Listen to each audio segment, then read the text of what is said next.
संसार क्या है पार्थ? मानव, दानव, पशु, पक्षी, जंतु, कीटक, मत्स्य, वृक्ष, ये सब कैसे बनते हैं? किन पदार्थों से इनका जन्म होता है? कैसे चलते हैं, कैसे जीते हैं? मृत्यु कैसे होती है इनकी? और मृत्यु के पश्चात क्या होता है?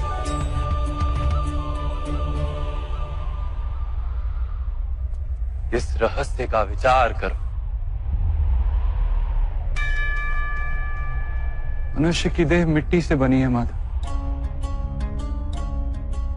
जल उसमें रक्त आदि बनकर प्रवाह करता है।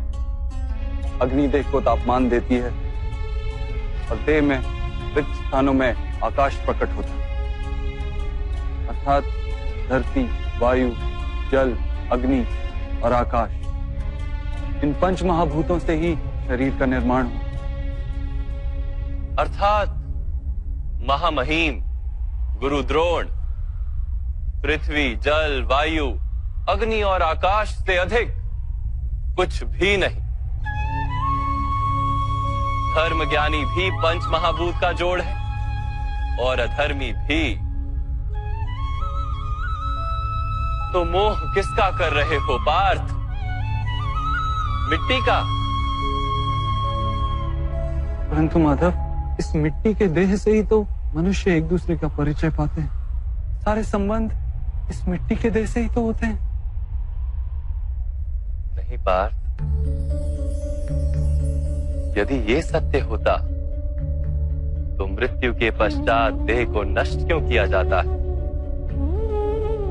वास्तव में ना मनुष्य का परिचय उसकी देह से है और ना ही संबंधों का आधार उसकी देह से। मनुष्य का स्वभाव, उसके बर्ताव और उसके कार्य उसका परिचय। तमस, रजस और सत्व, ये तीन गुण क्या है माधव? तमस का अर्थ होता है अंधकार। बिना अच्छे बुरे का विचार किए जीवन व्यतीत करने को तामसिक व्यवहार कहा जाता है। जैसे पशु पक्षी जीते हैं केवल अपनी शारीरिक इच्छाओं को पूर्ण करने के लिए। सत्व का अर्थ होता है ज्ञान का प्रकाश। जब व्यक्ति प्रत्येक परिस्थिति में धर्म का, सत्य का और परंपराओं का विचार करके व्यवहार करता है, तब उसे सात्विक जीवन कहा जाता है।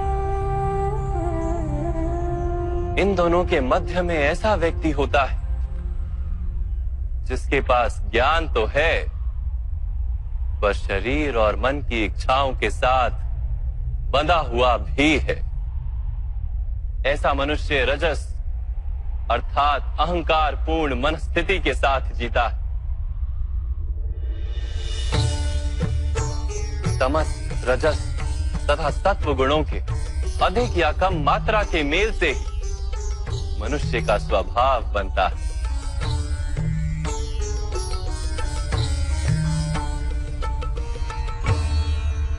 सामने देखो पार्थ, इन सब में तुम्हें कौन से गुण दिखाई देते हैं?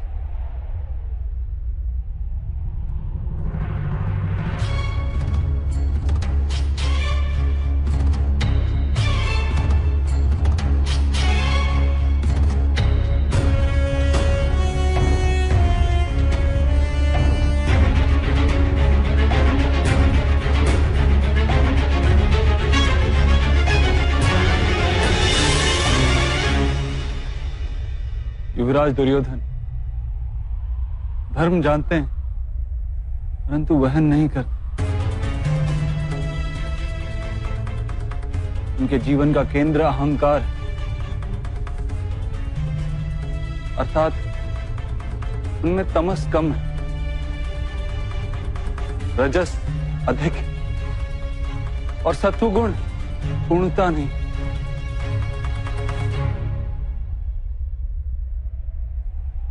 और इस ओर राजकुमार दुशासन इन्होंने सदैव अपने ज्येष्ठ भ्राता का आदेश माना, बिना विचार के। अर्थात इनमें केवल तमस। महामहिम को भी देखो पार्थ,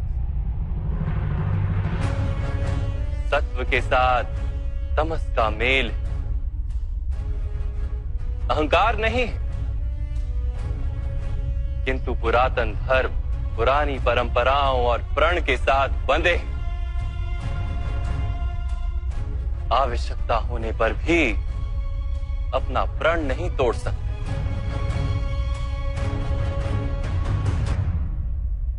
गुरु द्रोण को देखो,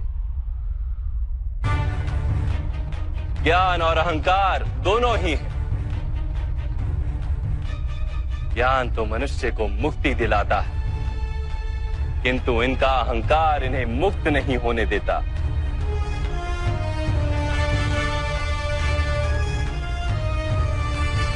परंतु माधव,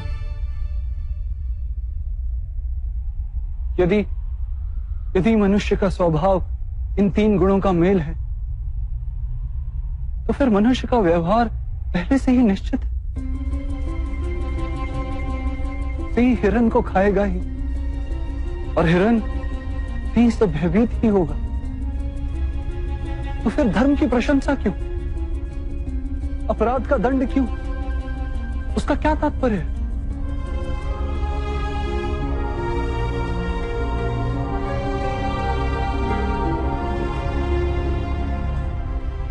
उत्तम प्रश्न है पार्थ, किंतु पहले मनुष्य क्या है ये तो जान लो। मनुष्य केवल 5 महाभूत नहीं, 5 पदार्थ नहीं, 5 ज्ञानेंद्रियां, 5 कर्मेंद्रियां तथा 3 गुण, ऐसी 23 वस्तुओं का मेल भी नहीं। मनुष्य को चलने फिरने तथा कार्य करने हेतु शक्ति की आवश्यकता होती है, और उस शक्ति को चेतना कहते हैं। तो क्या माधव, मनुष्य इसकी चेतना है? नहीं पार्थ, मनुष्य की चेतना के साथ उन 23 वस्तुओं के मेल का नाम प्रकृति।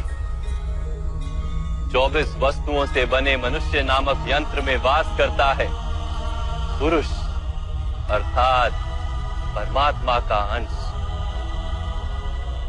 उसे आत्मा कहा गया है। जब प्रकृति और पुरुष का मेल होता है, अर्थात जब परमात्मा का अंश आत्मा बनकर देह में वास करता है, तब मनुष्य जीवित होता है। यह आत्मा क्या है माधव, और इसे जानने का क्या उपाय है? मनुष्य जैसे रथ का उपयोग करता है, वैसे ही आत्मा शरीर नाम के इस यंत्र का उपयोग करती है।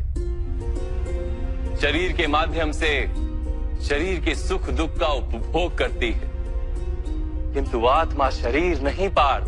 शरीर का नाश किया जा सकता है, किंतु आत्मा का नाश नहीं किया जा सकता। नैनं छिन्दन्ति शस्त्राणि नैनं दहति पावका, न चैनं क्लेदयन्त्यापो न शोष्यति मारुता। आत्मा ना शस्त्रों से छेदी जा सकती और ना ही अग्नि से जलाई जा सकती। न जल उसे निर्बल कर सकता है और ना ही पवन उसे सुखा सकती। आत्मा शरीर में रहते हुए भी अमर। न हन्यते हन्यमाने शरीरे। पार्थ, शरीर की हत्या की जा सकती है, किंतु आत्मा की हत्या नहीं की जा सकती। आत्मा तो सर्वव्यापी है, अचल है, स्थिर है, सनातन है। पुराना वस्त्र त्याग कर जैसे मनुष्य नया वस्त्र धारण करता है, वैसे ही आत्मा पुराना शरीर छोड़कर बार बार नया शरीर धारण करती है। परंतु माधव, मैं तो जगत का अनुभव अपने शरीर के माध्यम से ही करता हूं। स्वयं को देह न जानकर मैं आत्मा कैसे जान सकता हूं? स्वयं को आत्मा के रूप में जानना असंभव भी नहीं पार्थ। अंध भी जीते हैं, गूंगे भी जीते हैं, जिनके पास हाथ पैर नहीं होते वो भी जीते हैं। स्पष्ट कि शरीर मनुष्य नहीं, जिसकी चेतना चली जाती है, जिसे मूर्छा आ जाती है, वो भी जीवित रहता है। इसलिए स्पष्ट है कि मनुष्य का चेतन तत्व वो भी शरीर नहीं। इसी प्रकार जो व्यक्ति अपने भीतर खोज करता है, मैं इंद्रियां नहीं, शरीर नहीं, भावनाएं नहीं, विचार नहीं, ज्ञान भी मैं नहीं, जो ये समझता जाता है वो अंत में स्वयं को आत्मा के रूप में जान ही लेता है।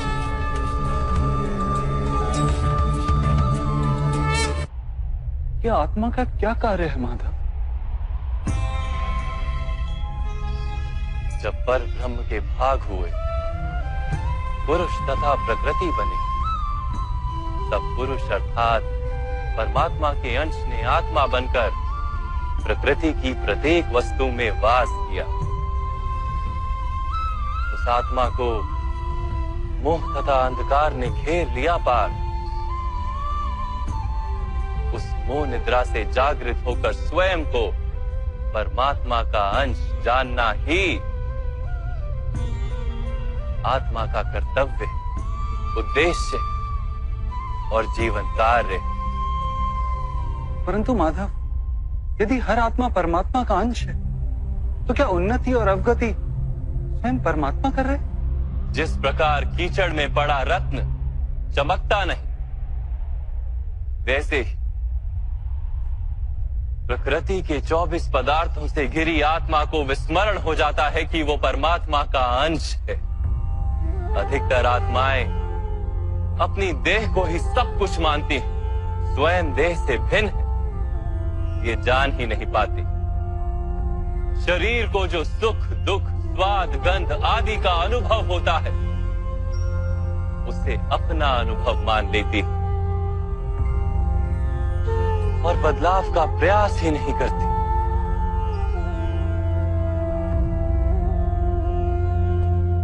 जो आत्माएं बदलाव का प्रयत्न नहीं करती, निरंतर अधर्म करती रहती,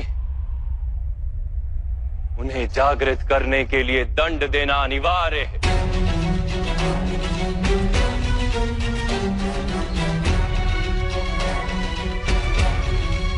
तुम भी ये जान लो पार्थ कि तुम शरीर नहीं, केवल एक आत्मा। इस रणभूमि में दिखाई देने वाला प्रत्येक योद्धा वो नहीं जो तुम उन्हें मानते हो। कुछ समय के लिए इन सब ने शरीर में वास किया, इनके शरीर मरेंगे, किंतु ये सब अमर, वो पुनः नया शरीर धारण करेंगे। जब तक स्वयं को शुद्धात्मा के रूप में जान नहीं लेंगे, जब तक अधर्म का त्याग करके धर्म में दृढ़ नहीं होंगे, तब तक ये जन्म लेते और मरते रहेंगे। यही ब्रह्म विद्या का प्रथम पाठ।